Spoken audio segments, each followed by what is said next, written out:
Sir, ഈ ഇസ്മായിൽ ഹാനിയുടെ വധത്തിന് ശേഷം ഇസ്രായേലും ഇറാനും തമ്മിലുള്ള പ്രശ്നങ്ങൾ രൂക്ഷമായിരിക്കുകയാണ്. ഇതിനിടെ ഇന്ത്യൻ എംബസി ഒരു മുന്നറിയിപ്പ് നൽകിയിരിക്കുന്നു.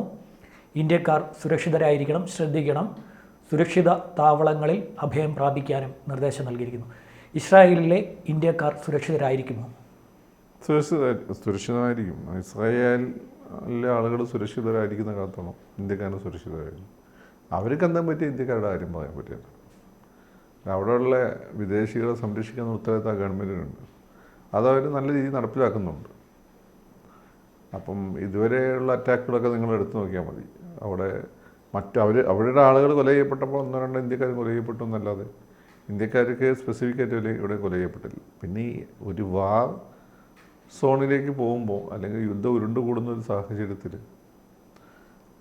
അതാത് രാജ്യങ്ങൾ അവിടുത്തെ പൗരന്മാർക്ക് മുന്നറിയിപ്പ് കൊടുക്കും. അതൊരു റൂട്ടീനായിട്ടുള്ള ഒരു കാര്യമാണ്.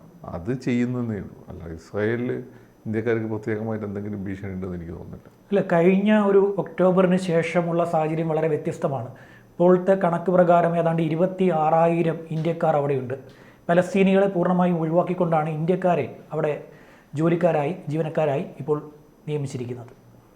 രണ്ട് കാര്യമുണ്ട്. അത് ഒന്ന് ഇവർ പറയുന്നതെന്ന് വെച്ചാൽ ഇപ്പോൾ ഇന്ത്യക്കാർക്ക് കൂടുതൽ തൊഴിലവസരങ്ങൾ കിട്ടുന്നു എന്നുള്ളത് ഗൾഫ് മേഖലയിൽ ഏറ്റവും കൂടുതൽ ജോലി ചെയ്യുന്ന ഇന്ത്യക്കാരാണ്. അപ്പം ഇന്ത്യക്കാരെ സംബന്ധിച്ചിടത്തോളം ഇന്ത്യക്കാർക്ക് ആ മേഖല നല്ല പരിചയമാണ്. രണ്ടാമത്തെ കാര്യം എന്ന് വെച്ചാൽ ഇന്ത്യക്കാരായിരുന്ന അവർക്ക് ത്രെട്ടില്ല. അവരുടെ വളരെ അടുത്ത ഫ്രണ്ട്ലി നാഷനാണ്.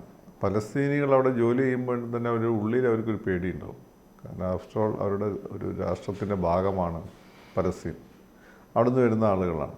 അപ്പോൾ ഇവിടെയുള്ള ആളുകൾ, ഇവിടെയുള്ള ഇപ്പോൾ ജമാഅത്ത് ഇസ്ലാമിൻ്റെ ആളുകൾ പറയുന്നത് അവിടെയുള്ള ആളുകൾക്ക് ജോലി നഷ്ടപ്പെടുത്താൻ വേണ്ടിയാണ് ഇന്ത്യക്കാർക്ക് ജോലി കൊടുക്കുന്നത് എന്നുള്ളതാണ്. അപ്പോൾ അവരുടെ കൺസേൺ അതാണ്. ഇതിലെ നിങ്ങൾ ഏത് പെർസ്പെക്റ്റീവ് സ്വീകരിക്കുന്നു എന്നുള്ളതാണ്. അവിടെയുള്ള ആളുകൾക്ക് ജോലി നഷ്ടപ്പെടുത്തിക്കൊണ്ട് നമ്മളെ ആളുകൾക്ക് ജോലി കിട്ടുന്നത് നിങ്ങൾ സന്തോഷിക്കണം.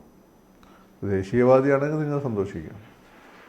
ദേശീയവാദിയാണ് സന്തോഷിക്കുന്ന കാര്യമാണ്. നമ്മളെ അങ്ങനെ മറ്റുള്ളവരുടെ കാര്യങ്ങളൊന്നും നോക്കി പൂർണ്ണമായി നമുക്ക് നിൽക്കാനൊന്നും പറ്റില്ല.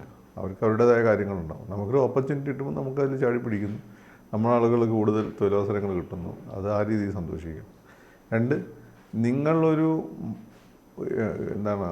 മാനവികവാദിയാണെങ്കിൽ നിങ്ങൾക്കതിൽ ഒരു കൺസേൺ പ്രകടിപ്പിക്കാം. കാരണം പലസ്തീൻകാർ കുറേ കാലമായിട്ട് കഷ്ടപ്പെടുന്നതാണ്. അവർക്ക് പത്ത് തൊഴിലവസരങ്ങളൊന്നുമില്ല. അവർക്ക് സ്വന്തമായ രാജ്യം പോലും ഇല്ല. അപ്പോൾ അതുകൊണ്ട് അവർക്കുള്ള തൊഴിലവസരങ്ങൾ നഷ്ടപ്പെടുന്നത് ശരിയല്ല എന്ന് പറയാം. ഇതേ വിഷയം തന്നെ ഈ മാനവികവാദത്തിൽ വിശ്വസിക്കുന്നവർ ഈ ഇസ്ലാമിൻ്റെ പേരും പറഞ്ഞു, അല്ലെങ്കിൽ മതത്തിൻ്റെ ക്രിസ്ത്യാനിറ്റിയുടെ പേരും പറഞ്ഞു, ഹിന്ദുയുടെ പേരും പറഞ്ഞു ആളുകളെ തലവെട്ടുന്നതിനും ആളുകളെ കൊല്ലുന്നതിനും ആളുകളെ പള്ളികളുടെ ക്ഷേത്രങ്ങളൊക്കെ തകർക്കുന്നതിനും എതിരെ അതേ രീതിയിൽ തന്നെ പ്രതികരിക്കുന്നവരാണ്. അപ്പം ഞാനൊക്കെ ആ ഒരു കാറ്റഗറിയിൽപ്പെട്ട ഒരാളാണ്. പക്ഷേ ഈ ഒരു വിഷയത്തിൽ എനിക്ക് നമ്മുടെ രാഷ്ട്രം വളരുന്നതിന് അതിന് കൂടുതൽ ഓപ്പർച്യൂണിറ്റി കിട്ടിയ സന്തോഷമുണ്ട്. എങ്കിൽ പോലും ഈ പറയുന്നതിൻ്റെ മതി ലോകത്ത് എവിടെയും മനുഷ്യൻ വിഷമിച്ചാൽ ജെന്യുവനായിട്ടുള്ള കാരണം കൊണ്ടാണെങ്കിൽ ആ വിഷമം സ്വന്തം വിഷമം പോലെ കരുതുന്ന ഒരാളാണ്. പക്ഷേ അതിൽ എൻ്റെ രാജ്യമായിട്ട് കോൺഫ്ലിക്റ്റ് വരുമ്പോൾ ഞാൻ എൻ്റെ രാജ്യത്തിന് കൂടെ നിൽക്കുള്ളൂ. ഇനി മൂന്നാമതൊരു ഭാഗമുണ്ട്. അവർക്കാണെങ്കിൽ ഈ പ്രശ്നം കൂടുതൽ. അതായത് പലസ്തീനിലെ ആളുകളുടെ ജോലി നഷ്ടപ്പെടുന്നതിൽ അവർക്ക് ഭയങ്കര കൺസേണാണ്. ഇസ്രായേൽ പെൺപിള്ളേരെ തട്ടിക്കൊണ്ടുപോയി ഭൂരമായിട്ട് കൊന്നു കളഞ്ഞതിനൊന്നും അവർക്കൊരു പ്രശ്നമില്ല. അതവർ പറയുന്നത് വിയന്ന പോലും അംഗീകരിച്ചിട്ടുള്ളതാണ് ഒരു അധിനിവേശ പ്രദേശത്ത് ഇതൊക്കെ ചെയ്യാന്നുള്ളത്. അത് പറഞ്ഞ് ന്യായീകരിക്കുന്നവരാണ് ഇവിടെ പലസ്തീനികൾക്ക് ജോലി നഷ്ടപ്പെടുന്നവർ പറയുന്നത്. അവിടെയാണ് പ്രശ്നം. അവർ തീവ്രവാദികളാണ്. അവർ മാനവികവാദമല്ല. പല കാര്യങ്ങളും അവർ ബംഗ്ലാദേശിലെ ആളുകൾ പിടിപ്പിക്കുക അവർ സൈലൻ്റാണല്ലോ. അതുപോലെ ഇംഗ്ലണ്ടിലൊക്കെ പല സ്ഥലത്തും ബോംബ് പൊട്ടുമ്പോൾ ഇവർ ഇരവാദമാണല്ലോ ഉന്നയിക്കാറുള്ളത്. വളരെ രഹസ്യമായിട്ട് ഇവിടെയുള്ള ജാതി മതവും നോക്കിയിട്ട് വോട്ട് കൊടുക്കുന്ന ആളുകളാണല്ലോ. അപ്പോൾ അങ്ങനെയുള്ള ആളുകൾ ഈ വാദം ഉന്നയിക്കുമ്പോൾ അത് ഇരട്ടത്തപ്പാണ്. അത് അംഗീകരിക്കാനും പറ്റില്ല. നേരത്തെ ഉള്ള സമയങ്ങളിൽ നോക്കുമ്പോൾ ഇപ്പോൾ ഒരു രണ്ടായി തിരിക്കാം. ഒന്ന്, നേരത്തെ അവിടെ ഉണ്ടായിരുന്നത് മുതിർന്ന പൗരന്മാരെ ചികിത്സിക്കുന്നതിന് വേണ്ടി അവർക്കുള്ള പരിപാലനത്തിന് വേണ്ടിയാണ് കൂടുതൽ നഴ്സുമാരാണ് അവിടെ ഇസ്രായേൽ നിയോഗിക്കപ്പെട്ടിരുന്നത്. ഇപ്പോൾ പക്ഷേ അങ്ങനെയല്ല. അവർ നിൽക്കുമ്പോൾ അവർ ഇസ്രായേലി പൗരന്മാരുടെ കൂടെയാണ് നിൽക്കുന്നത്. ഇപ്പോൾ നിർമ്മാണ മേഖലയിൽ ഇന്ത്യക്കാരുണ്ട്. കൂടുതലായി കൃഷി മേഖലയിൽ, കാർഷിക മേഖലയിലുണ്ട്. അവരുടെ സുരക്ഷിതത്വം എത്രത്തോളമായിരിക്കും? അല്ല, ഞാൻ പറഞ്ഞല്ലോ, ആ മേഖലയിലെല്ലാം ഇസ്രായേലിയരുണ്ടല്ലോ. ഇസ്രായേലിലെ ആളുകളുണ്ട്. അവർക്ക് കിട്ടുന്ന അത്രയും സേഫ്റ്റി നമുക്കും കിട്ടും. അവർക്ക് കിട്ടാത്തൊരു സേഫ്റ്റി നമുക്ക് തരാൻ അവർക്ക് ബുദ്ധിമുട്ടായിരിക്കും. അപ്പോൾ നമ്മുടെ ഡിഗ്നിറ്ററീസിനൊക്കെ അവരുടെ ഡിഗ്നിറ്ററീസിന് കിട്ടുന്ന ഒരു സേഫ്റ്റി നമ്മുടെ ഡിഗ്നിറ്ററീസിന് കിട്ടും. അവരെല്ലാം സാധാരണക്കാരന് കിട്ടുന്ന ഒരു സേഫ്റ്റി നമ്മുടെ സാധാരണക്കാരന് കിട്ടും. പക്ഷെ പേടിക്കേണ്ടതില്ല എന്ന് എനിക്ക് തോന്നുന്നു. കാരണം വല്ലപ്പോഴും ഒക്കെ ഒരു അയോണ്ടോം ഒക്കെ തകർക്കപ്പെടുന്നല്ലാതെ ഇസ്രായേലിൻ്റെ സേഫ്റ്റി വളരെ പവർഫുള്ളാണ്. ഇന്ത്യയിൽ നിൽക്കുന്നതിനേക്കാളും സേഫാണ് ഇസ്രായേൽ. നമ്മൾ അങ്ങനെയാണ് കരുതിയിരുന്നത്. പക്ഷേ ഹമാസ് കയറി അടിച്ചു. എപ്പോഴടിച്ചു? ഇപ്പോൾ കഴിഞ്ഞ കുറച്ച് നാളുകൾക്ക് മുമ്പല്ലേ കയറി വന്നത്. എന്നിട്ട് എത്ര പിടിച്ചുകൊണ്ട് പോയില്ലേ ഇസ്രായേലികളെ? എന്നിട്ട് നല്ല രീതിയിൽ പേടിക്കുന്നുണ്ട്. ഇസ്രായേലികളെ പിടിച്ചുകൊണ്ടുപോയി, അതാണെന്നുള്ളത്. ഇസ്രായേലികളെ പിടിച്ചുകൊണ്ടുപോയ സമയത്ത് ചിലപ്പോൾ ഇന്ത്യക്കാരെ പിടിച്ചുണ്ടോ, അത്രേ ഉള്ളൂ. പക്ഷേ അതന്ന് വെച്ചാൽ അന്ന് ബേസിക്കലി നമ്മൾ മുമ്പ് പറഞ്ഞത് നെതന്യാഹു ഒരു ചാൻസ് ഉണ്ടാക്കി കൊടുത്താലേ. നെതന്യാഹു അയാളുടെ ഒരു ഇൻറ്റേർണൽ സെക്യൂരിറ്റി, അയാളുടെ ഇൻറ്റേർണൽ ആയിട്ടുള്ള പ്രശ്നങ്ങൾ സ്വന്തം മാറ്റാൻ വേണ്ടിയിട്ടും അയാൾക്കൊരു അഡ്വാൻറ്റേജ് കിട്ടാൻ വേണ്ടി അയാൾ അതിർത്തി ഒന്ന് പിന്നെ എന്താണ് പറയുക, രഹസ്യമായി തുറന്നു കൊടുത്താലേ അതിലൂടെ അമ്മമാർക്ക് എല്ലാ ഇവന്മാർക്ക് അറിയായിട്ടാണ്. ഇവിടെ നമ്മൾ ഇത് ചർച്ച ചെയ്യുന്ന കാര്യം കൂടി എന്താണ്, അത് ഇസ്രായേൽ എന്ന് വാക്ക് വന്നാൽ അത് ആലോചിക്കുന്നവരാണ് ഈ മൊസാദ്. മുമ്പ് പൃഥ്വിരാജിൻ്റെ ഒരു സിനിമ വന്നിരുന്നത് ഇസ്രായേൽ. അതിൽ ഒരു സംഭവം ഉണ്ടായിരുന്ന ഒരു കൂടോത്തപ്പെട്ടില്ല, എന്ത് ജിബൂട്ടി എന്നതിന് പേര് ഡീബൂക്ക്.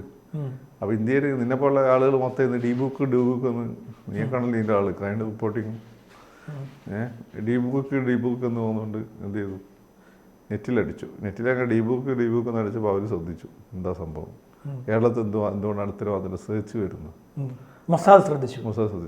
അപ്പോൾ എന്നിട്ട് അവർ അന്വേഷിക്കുമ്പോൾ ഈ സിനിമ ഉള്ളതുകൊണ്ടാണെന്ന് മനസ്സിലായി. അങ്ങനത്തെ ടീംസാണ്. ഇനി വേറൊരു കേരള ഇൻ്റലിജൻസിൻ്റെ കാര്യം പറഞ്ഞുതരാം. ഒരു കാലത്ത് മലബാറിൽ സണ്ണി എന്നുള്ള വണ്ടി ഉണ്ടല്ലോ, നിസാൻ. ആ സണ്ണി ഒരു പ്രത്യേക കാലഘട്ടത്തിൽ വെള്ള സണ്ണി ഭയങ്കരമായിട്ട് വിറ്റു പോകും. സണ്ണി ഒരു പ്രത്യേക കാലഘട്ടത്തിൽ. അപ്പോൾ അത് ഇൻ്റലിജൻസ്, അത് നമ്മുടെ ഇൻ്റലിജൻസാണ്, അവരെ ശ്രദ്ധിച്ചു. എന്തുകൊണ്ട് ഈ മലബാർ മേഖലയിൽ മാത്രം സണ്ണി പ്രത്യേകിച്ച് കൂടുതൽ വിറ്റു പോകുന്നു. കേരളത്തിൽ ഈ കേരളത്തിലെ ഇൻ്റലിജൻസ് ബ്യൂറോ, കേരള പോലീസിൻ്റെ. അപ്പം ഈ എല്ലാ സ്ഥലത്തും സ്വിഫ്റ്റ് വിറ്റു നമുക്ക് മനസ്സിലാവും എവിടെ വിറ്റു പോയാലും. ഇതൊരു പ്രത്യേക സ്ഥലത്ത് ഒരു പ്രത്യേക തരം വണ്ടി വിറ്റു പോകുന്നു. അതിന് കാരണം എന്താ, അന്വേഷിക്കുക ഈ സണ്ണി എന്നുള്ളത് സുന്നി എന്ന് വായിക്കാമല്ലോ. ആ സമയത്ത് കോഴിക്കോട് രജിസ്ട്രേഷൻ AP ആയിരുന്നു. AP സുന്നി വിഭാഗത്തിൻ്റെ കേന്ദ്രമാണ് കോഴിക്കോട്. അപ്പോൾ AP സുന്നി അതാണ് ഇൻ്റലിജൻസ്, മനസ്സിലായില്ലേ? അപ്പോൾ അതുകൊണ്ട് മറ്റേത് അത് പേടിക്കുന്നു വേണം, മറ്റേത് അവർ ഒന്ന് കണ്ടു. അപ്പോൾ അവരുടെ സിറ്റിസൺസ് തന്നെ അത്ര സാഹചര്യങ്ങളൊക്കെ ഉണ്ടാവും. അന്നപ്പോൾ ആരും എവിടെയും സേഫ് ഒന്നായിരിക്കില്ല. പൊതുവേ ഇസ്രായേൽ സേഫാണ്. ഇപ്പോൾ കേരളത്തിൽ പോലും നമ്മൾ സേഫ് ആണെന്ന് പറയാൻ പറ്റില്ല. പ്രകൃതി ദുരന്തമൊക്കെ വന്ന് പ്രകൃതി ദുരന്തം മാത്രമല്ല, ഇവിടെ എന്തൊക്കെയാണ്, ഇവിടെ നോക്കിയാൽ എന്താണ് ഇവിടെ നിൽക്കുന്നതെന്ന് ചോദിച്ചാലൊക്കെ കൊല്ലുന്ന സ്ഥലമാണ്. പിന്നെ ഏതെങ്കിലും രാഷ്ട്രീയക്കാരനുമായിട്ട് നിങ്ങൾ തെറ്റിക്കഴിഞ്ഞാൽ ആ നാട്ടിൽ ജീവിക്കാൻ പറ്റാത്ത അവസ്ഥ. ഇവിടെ ആളുകളെ നമ്മൾ ഈ പേടിച്ച് സിദ്ധാർത്ഥിനെ പോലെ ചോദ്യം ചെയ്ത് കഴിഞ്ഞാൽ പ്രശ്നമാണ്. അപ്പോൾ ഏത് പാർട്ടിയാണെങ്കിലും, ഞാൻ പ്രത്യേക പാർട്ടിക്കാരല്ല പറയുന്നത്, നമ്മളൊക്കെ ഇവരൊക്കെ പേടിച്ചിട്ട് ഇവർ പറയുന്ന ഹഫ്തയൊക്കെ കൊടുത്ത് ജീവിക്കുന്നതുകൊണ്ട് നമുക്കൊന്നും കുഴപ്പമില്ലാതെ ജീവിച്ചു പോകും. ഞാൻ ചോദിക്കുന്നത്, ഇപ്പോൾ ഹമാസ് അല്ല ഇറാനാണ് നിൽക്കുന്നത്. ഇറാൻ എന്ത് കാര്യം? ഇവിടെ ഇറാൻ എന്ന് പറഞ്ഞ സാധനം 70കളിലെ ടെക്നോളജി ആയിട്ട് നടക്കുന്ന രാജ്യമാണ്. അതായത് 70കളിൽ അമേരിക്ക ഷാക്കി കൊടുത്ത ടോം ക്യാറ്റ് വിമാനങ്ങൾ, അതാണ് അവരുടെ അത്യന്താധുനിക വിമാനം. അത് കഴിഞ്ഞ് അവർ 5th generation stealth fighter design ചെയ്യുന്നതെന്ന് പറയും. എങ്ങനെ ചെയ്യാനത്? ചൈനക്കാർ തന്നെ അമേരിക്കനെ കോപ്പി അടിച്ചാണ് ചെയ്തത്. എന്നിട്ട് അതിന് ഗുണമില്ല, അതിന് എഞ്ചിന് പവറില്ല. പിന്നെ അവർ 1-2 ഡ്രോണൊക്കെ ഉണ്ടാക്കി വെച്ചിട്ട് അമേരിക്കയുടെ ഡ്രോൺ വെടിവെച്ചിട്ട് അതിന് കോപ്പി അടിച്ചിട്ട് റിവേഴ്സ് എഞ്ചിൻ നടത്തി. അത് വലിയ എഫക്റ്റീവ് ഒന്നല്ല. അയറ്റാ സാധനങ്ങളാണ് ഇന്നാൾ 6 മണിക്കൂറാണ് എടുത്ത് ഇസ്രായേലിൽ പോയി വീണത്. ഇസ്രായേലിൽ അരമണിക്കൂർ കിട്ടിയാൽ അമരത് അകത്തിടും. എടാ അവർ ഇറാനൊരു മാച്ചേ അല്ല. ഇന്ത്യ ഒരു മുന്നറിയിപ്പ് നൽകിയെന്ന് മാത്രം. അത് റൂട്ടീനാണ്. എന്തെങ്കിലും സംഭവിച്ചു അവരെല്ലാം കൂടി മോഡിനെ അഞ്ചത്തോട്ട് കയറല്ലോ. ഒരു മുന്നറിയിപ്പ് പോലും കൊടുത്തില്ല, എന്തൊരു രാജ്യം എന്ന് വെച്ചോണ്ട്. അതുകൊണ്ട് അങ്ങനെ പണിയെടുത്ത് വെച്ചു. ഒരു സമയത്ത് മന്ത്രി ജെ മേഴ്സിക്കുട്ടിയമ്മ ഇങ്ങനെ നിർദ്ദേശം മത്സ്യത്തൊഴിലാളികൾക്ക് കൊടുത്തുകൊണ്ടേയിരുന്നു. അപ്പം മത്സ്യത്തൊഴിലാളികൾ പറഞ്ഞൊരു കാര്യം, ഈ മേഴ്സിക്കുട്ടിയമ്മ പറയുന്നത് കേട്ട് കഴിഞ്ഞാൽ മാസത്തിൽ 6 ദിവസം ഞങ്ങൾക്ക് ജോലിക്ക് പോകാൻ പറ്റുമെന്ന്. മേഴ്സിക്കുട്ടിയമ്മ സാബ് പറയുന്നത്, ഞാനിത് പറഞ്ഞില്ലെങ്കിൽ ഇവരവിടെ പോയി എന്തെങ്കിലും പ്രശ്നത്തിൽപ്പെട്ട് കഴിഞ്ഞാൽ എന്നിലേക്ക് ചോദ്യം. അല്ല, ഇതിൻ്റെ പ്രശ്നമാണ് ഇപ്പോൾ ഈ പറയുന്ന തന്നെ കാലാവസ്ഥ, ഇത്തരം എന്താണ് പറയുന്ന ഇതുണ്ടല്ലോ, പ്രവചനങ്ങളൊക്കെ കൃത്യമായിട്ട് ഒരു റൊട്ടീനായിട്ട് വന്നുകൊണ്ടിരിക്കും. അത് പലതും വലിയ പ്രശ്നമില്ലാതെ പോകും, ചിലത് അതിതീവ്രമായതിലേക്ക് പോകും. അപ്പോൾ ആളുകൾ പോയി അവഗണിച്ചു. കാരണം നമ്മൾ പുലി വരുന്നത് ഡെയിലി കേട്ടുകൊണ്ടിരിക്കുന്നതല്ലേ.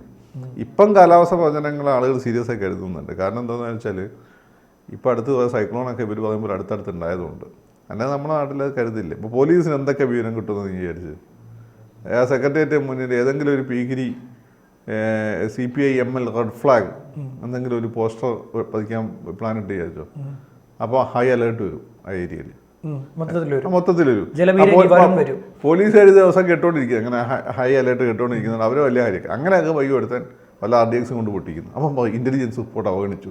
ഇത് ഡെയിലി വരുന്ന സാധനമാണ്. അല്ല, അങ്ങനെ സ്പെസിഫിക് ഇൻ്റലിജൻസ് റിപ്പോർട്ട് ഉണ്ട്. സ്പെസിഫിക് ആയിട്ട് പാകിസ്ഥാൻ ഇത്ര കണ്ടെയ്നർ സാധനം വന്നിട്ടുണ്ട്. അതൊന്നും അവരങ്ങനൊന്നും സാധാ കമ്മ്യൂണിക്കേഷനിലേ പോവുക. അത് മറ്റേ സുരേഷ് ഗോപിൻ്റെ ടൈഗർ സിനിമയിൽ ഇൻ്റലിജൻസ് ബ്യൂറോ ഓഫീസർ നേരിട്ട് വന്ന് പറയുന്നില്ലേ, ശ്രീരാമൻ്റെ ക്യാരക്ടറാണെന്ന്. അതുപോലെ ഇൻഫർമേഷൻ കൊടുക്കും. അവസാനമായി നമുക്ക് പറയാൻ പറ്റുന്നൊരു കാര്യം ഇതാണ്, എൻ്റെ ചോദ്യം ഇതാണ്: കേരളത്തേക്കാൾ സുരക്ഷിതമാണോ ഇസ്രായേലിൽ ഇരിക്കുന്ന ഇന്ത്യക്കാർക്ക്? സുരക്ഷിതമാണ്. അവരുടെ ഫാമിലികളും പേടിക്കണ്ട. ഇപ്പം ലോകത്ത് എല്ലായിടത്തും അപ്പം നിങ്ങളെ വീട്ടിൽ നിങ്ങൾ പേടിക്കേണ്ടതുണ്ടെങ്കിൽ ഇസ്രായേലും പേടിക്കണം. ഇസ്രായേൽ ബേസിക്കലി സേഫ് ആയിട്ടുള്ള രാജ്യമാണ്. ഇപ്പോൾ അത് കൂടുതൽ സേഫാണ്. കാരണം അവർ നാഷണൽ സെക്യൂരിറ്റി സ്റ്റേറ്റാണ്. നിരന്തരമായിട്ട് അവർ അപ്ഡേറ്റ് ചെയ്തുകൊണ്ടിരിക്കുകയാണ്. പിന്നെ നമ്മുടെ നാട്ടിൽ രാഷ്ട്രീയക്കാർ ചില കാര്യങ്ങൾ വരുത്തി തീർക്കും. അതുപോലെ തന്നെ ചില കാര്യങ്ങൾ അവിടെയും വരുത്തി തീർക്കേണ്ട, അത്രയേ ഉള്ളൂ. ഇസ്രായേലായിരിക്കും നിങ്ങൾ പേടിക്കേണ്ട ആവശ്യമൊന്നുമില്ല. ശരി.